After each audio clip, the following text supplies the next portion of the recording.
আসসালামু আলাইকুম প্রিয় ফুটবল ফ্যান্স। দর্শক, আপনারা সকলে জানেন এবারের সিজনটা খুবই দুর্দান্ত কাটছে ভিনিসিয়াস জুনিয়র।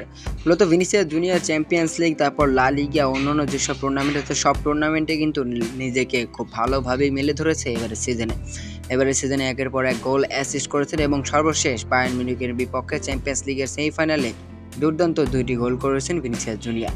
তাই তো এবার এই ভিনিসিয়াস জুনিয়রকে নিয়ে প্রশংসা করতে একটু দ্বিধাদ্বন্দ্ব বোধ করেননি ব্রাজিলের সাবেক ফুটবলার এবং বার্সা কিংবদন্তি রিভালদো। মূলত ব্রাজিলের হয়ে তিনি বিশ্বকাপ, ব্যালন ডি'অর সবই জিতেছেন। মূলত এরকম একজন তারকা ফুটবলার ভিনিসিয়াস জুনিয়রকে প্রশংসায় ভাসিয়েছেন।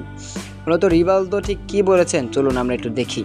মূলত রিভালদো বলেছেন, ভিনিসিয়াস জুনিয়র চ্যাম্পিয়ন্স লিগের সেমিফাইনালে প্রথম লেগে বায়ার্ন মিউনিখের বিপক্ষে রিয়াল মাদ্রিদের হয়ে 2টি গোল করেছে। আমার এই স্বদেশী এখন ইউরোপের অসাধারণ এক ফুটবলার। মূলত রিভালদো ছোট্ট একটা কথা বলেছেন, তবে লাস্টের কথাটা খুবই গুরুত্বপূর্ণ। রিভালদো বলেছেন, আমার এই স্বদেশী এখন ইউরোপের অসাধারণ একজন ফুটবলার। তিনি স্পষ্টভাবে না বোঝাতে চাইলেও কিন্তু এই কথার মাধ্যমে অনেক ব্রাজিলিয়ান সমর্থকেরা বুঝে গিয়েছে যে ভিনিসিয়াস জুনিয়রই এখন বর্তমান ব্রাজিলের সেরা ফুটবলার ইউরোপের মধ্যে। মূলত এরকম একটা কথা বলার পর কিন্তু মুহূর্তে এই কথাটি ভাইরাল হয়ে যায় এবং সোশ্যাল মিডিয়াতে চলে আসে, যে কথাটি নিয়ে কিন্তু ইতিমধ্যেই অনেক বেশি শেয়ার করছে ব্রাজিলের সমর্থকেরা।